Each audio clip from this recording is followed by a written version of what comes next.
These are the wealthiest black families running Buckhead, and they only get crazier as we go along. We're talking about a family whose matriarch owns 3 Lamborghinis without a driver's license, a dynasty that has been pouring the literal concrete under Atlanta's feet for 3 generations, and a software founder who maxed out every credit card he owned and is now worth $1.4 billion. Let's get into it. Number 7. The Usher Raymond household, the country club icon. We kick things off with a guy who bought his first Buckhead mansion at just 21. Usher had driven past the property as a teenager when he couldn't afford it. But he had decided he would one day own that specific house, and then he went out and made enough money to do it eventually. The property was a 10,000 square foot customized home inside the Country Club of the South, one of Atlanta's most exclusive gated communities, complete with a personalized sauna, a dedicated music room, and a climate-controlled treehouse built for his kids. A climate-controlled treehouse. Because when you buy your first mansion at 21, you build a temperature-regulated treehouse and nobody can stop you. His family's total worth sits between $180 and $200 million, built across catalog royalties that compound quietly in the background, arena tours that consistently sell out globally, and a Las Vegas residency that restructured his earning profile in a way that traditional touring never could. Consistent revenue, lower logistical overhead, high margins. And then the Super Bowl halftime show in 2024 reminded everyone who hadn't been paying attention exactly where Usher sits in the cultural hierarchy. Now, the homage ATL situation. He planned a luxury restaurant and lounge at 3102 Piedmont Road in Buckhead, converting a $6.3 million property into a high-end dining experience. The project ran into legal trouble in 2025 when Usher sued his business partners, including Brian Michael Cox, his songwriting collaborator of 27 years, to recover $700,000 of a $1.7 million loan he alleges was redirected toward unrelated expenses. 27 years. A lawsuit. And Cox immediately went on record saying the friendship is completely intact.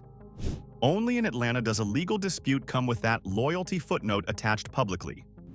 His current garage holds a Porsche Carrera GT, a Ferrari F430 Spider, a Cadillac Escalade, and 2 Ducati Superbikes. The man contains multitudes, and they're all expensive. Now, from the country club to the most famous address in Buckhead, let's talk about the Steve Harvey family. Number 6. The Steve Harvey household, the media monarch. Steve Harvey's story is one of the most genuinely unlikely in American entertainment. This is a man who was homeless at points during his comedy career, sleeping in his car, showering at gas stations, before becoming one of the highest-paid media personalities in the country. That transformation is the thing that makes everything else about the Harvey family interesting.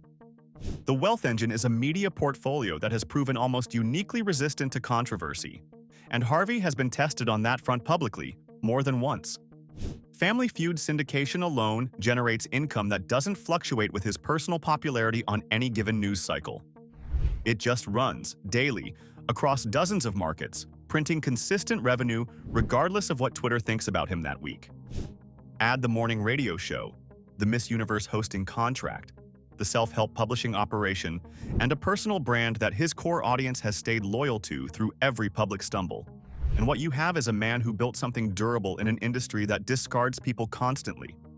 That durability is the real asset. Everything else is downstream of it.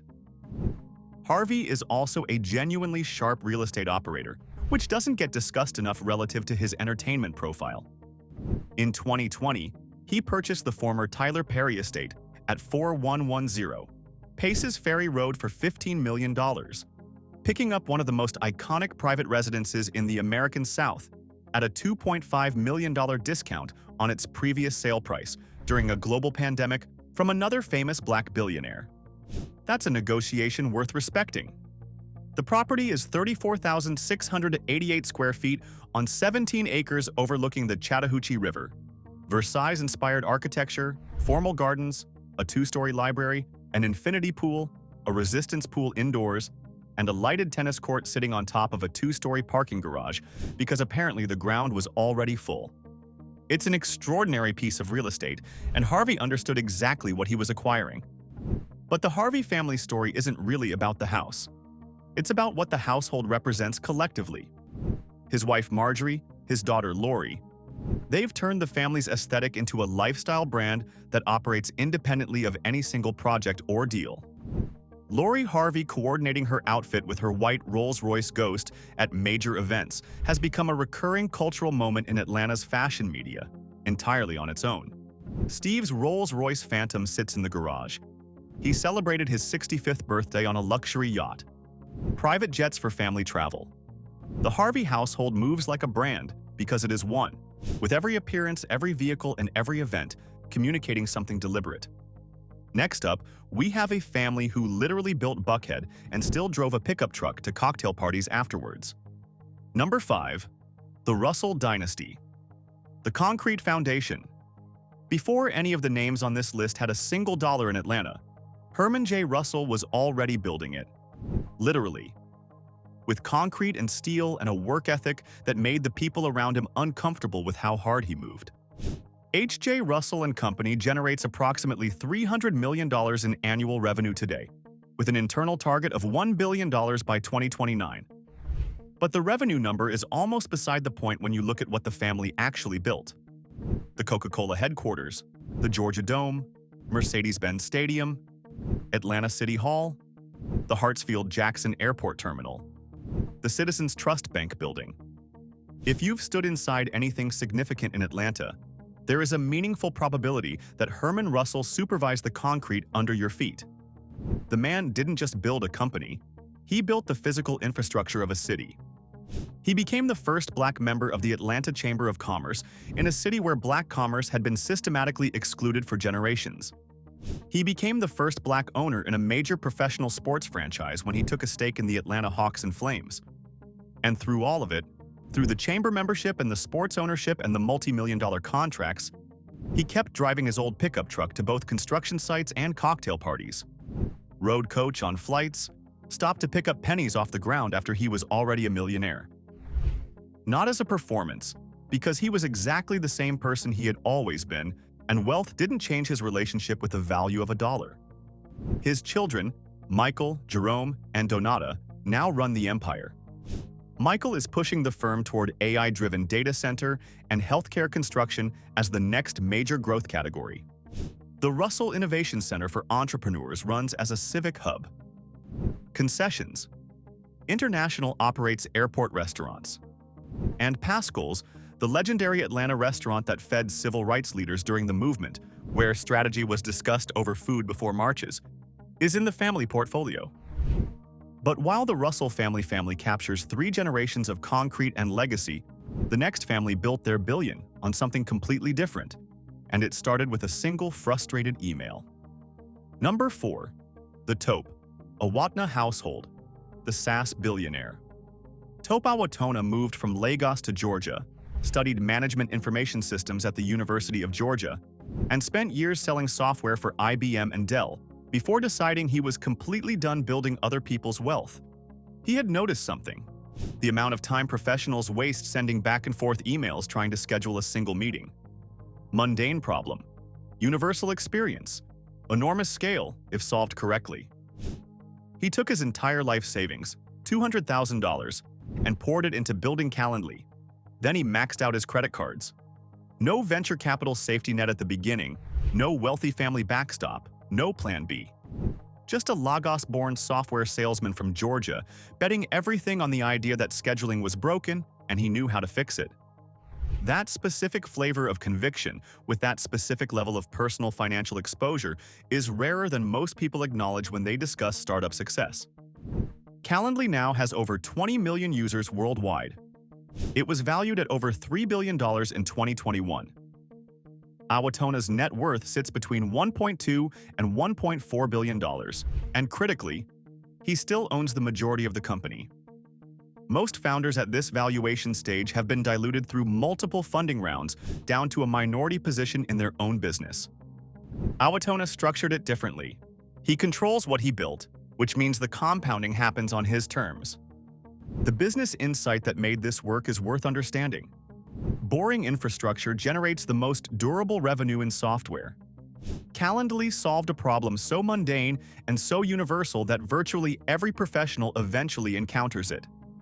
And mundane universal problems, solved cleanly at scale, produce stickier revenue than exciting niche solutions. Customers don't cancel the tool that runs their scheduling. It's embedded. Awatona understood that characteristic before most people were paying attention to scheduling software as an asset class. He's currently building a new residence on West Paces Ferry Road, the most expensive street in Atlanta, and the home required purchasing 2 adjacent lots just to fit the footprint. His Bombardier Global 6000 registered N717NT is capable of non-stop intercontinental travel. The man who solved the scheduling email problem now has a jet that operates entirely without layovers. That's either ironic or perfectly consistent depending on how you look at it. Now, from maxed-out credit cards to a West Paces ferry construction site. The next dynasty has been compounding in Buckhead longer than almost anyone. Number 3. The Bronner Dynasty, the Beauty Sovereigns. Multiple sources specializing in black wealth identify the Bronner family as the richest black family in Atlanta. Their net worth exceeds $1 billion. And the way they built it, entirely within one industry across 3 generations, without selling equity to outside investors, is one of the more underreported wealth stories in American business. Bronner Brothers operates in the African American personal care market, a sector projected to reach $13.3 billion by 2026. The family has been in this market since before the broader beauty industry acknowledged the demographic existed as a serious consumer base. They didn't enter an established market. They built their position in one that mainstream companies were actively ignoring. Revenue grew from $4 million in 1997 to over $120 million today. That's not an acquisition or a private equity roll-up. That's organic growth compounded over decades by a family that controls the business completely and has structured it specifically to remain that way. They also give away 10% of revenue to charitable causes every single year. Not pledged, actually distributed consistently as a structural feature of how the business operates. At $120 million in revenue, that's $12 million annually going back into communities and causes, year after year, regardless of market conditions. Giving embedded into the operating model of a business, not bolted on as a PR initiative, reflects a family culture that views stewardship as a function of the company rather than a feature of its marketing. The Bronner Brothers International Beauty Show is their most visible civic asset, an annual Atlanta event that generates approximately $60 million in economic impact for the city. Hotels fill. Restaurants run at capacity. Vendors get paid. Transportation revenues spike. The entire Atlanta hospitality economy has built its calendar around a trade show that a black family founded and still runs entirely on their own terms. That's not a business event. That's an institution. Now, in its 3rd generation of leadership, the dynasty is studied specifically as a succession model because most family businesses don't survive the transition from 1st to 2nd generation, and very few reach the 3rd intact. The Bronners have not just survived those transitions, they have grown through each one. That is the rarest and most undervalued form of business achievement. And in Buckhead's competitive landscape of new money and fast exits, it stands out precisely because of how quietly it was built. Next up, we have a man who built a different kind of empire, and he did it by walking away from Hollywood entirely. Number 2. The Tyler Perry Empire, the land sovereign. Tyler Perry was sleeping in his car in Atlanta in the 1990s. He now owns 330 acres of it. That sentence does not get less extraordinary regardless of how many times you encounter it. Tyler Perry Studios sits on the former Fort McPherson Army post, land with genuine military and historical weight, and the facility is larger than the combined Hollywood lots of Warner Brothers, Paramount, and Sony Pictures. This is not a studio with some sound stages. It is a production city. 14 sound stages, permanent outdoor sets including a replica of the White House, a full suburban street, and a Manhattan city block. All of it owned outright, 100%, by one man who used to sleep in his car in the city where he built it. The wealth mechanic here is control, and Perry has spoken about it directly and repeatedly. By owning the land, the sound stages, and the intellectual property negatives of every project he produces, He retains the majority of the value his creative output generates, rather than signing it away to studios who would own the asset permanently. Networks have paid him hundreds of millions in licensing fees for content that Perry still owns. The creator takes the check. The mogul keeps the asset and collects the check too. That distinction, compounded over 2 decades, produces a $1.4 billion net worth built almost entirely without a traditional studio deal. His primary residence is a 40,000 square foot estate on 2,100 acres in Douglasville with a private airstrip long enough for Gulfstream jets. He's been quietly accumulating additional land, 1,000 acres near Sweetwater Creek, which, based on prior behavior, suggests an expansion of the production footprint is already being planned. Perry doesn't buy land adjacent to his existing land without having a reason. The personal details are what make the picture complete. A 75-foot lap pool, a 20-horse stable, a man-made lake with a 40-foot waterfall that privately powers the estate through geothermal wells, meaning the aesthetic centerpiece of the property is also functional utility infrastructure. Advanced security, including bulletproof glass, a hidden panic suite, and a helipad with direct safe room access, all installed after a stalker incident in 2010. And then there's his favorite room in the entire compound, a former chapel that he converted into a private cinema where he screens film dailies for up to 200 cast members at a time. If that's not the most Buckhead thing ever done, it's quite close. Now we have only one spot left, and the family at number 1 built their empire not on land or film, but on the software running underneath the entire global economy. Number 1. The Robert F. Smith Dynasty. The Institutional Fortress. Robert F. Smith is the wealthiest black person in the United States. Net worth approximately $10 billion. And the mechanism behind that number is more interesting than the number itself. Vista Equity Partners doesn't invest in brands, real estate, or entertainment. It invests exclusively in enterprise software, the operational systems that banks, logistics companies, energy firms, and governments use to actually function on a daily basis. And here's why that matters. When a recession hits, companies cut marketing spend, pause hiring, delay capital projects. They do not cancel the software that runs their financial infrastructure. Enterprise software revenue is among the stickiest in the entire business world. Customers are locked in by integration depth, by the cost of switching, by the institutional knowledge embedded in their teams. Smith identified that specific quality early and built a $100 billion asset management operation on top of it. The investment model is disciplined and consistent.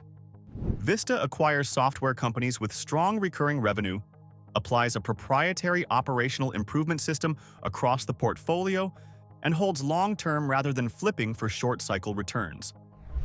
The carried interest accumulates across dozens of companies, forming an invisible infrastructure layer beneath modern global commerce. You've never heard of most of them. They run everything anyway. That anonymity is part of the design. His Buckhead connection is institutional and deliberately permanent. His involvement in preserving the Smith farm on West Paces Ferry Road, a 19th-century landmark documenting the lives of both enslaved black people and farm families, is a specific act of geographic anchoring. In a neighborhood where mansions are bought, redesigned, and resold every decade, owning a historical landmark says something different. It says this family was here before the current wealth cycle, and we're marking that in a way that doesn't move. Then there's Morehouse. In 2019, at the commencement ceremony of one of America's most historically significant HBCUs, Smith stood at the podium and told the graduating class he would personally pay off every dollar of their student loan debt. No pre-announcement, no press release building anticipation. He just said it, live, to the people it affected.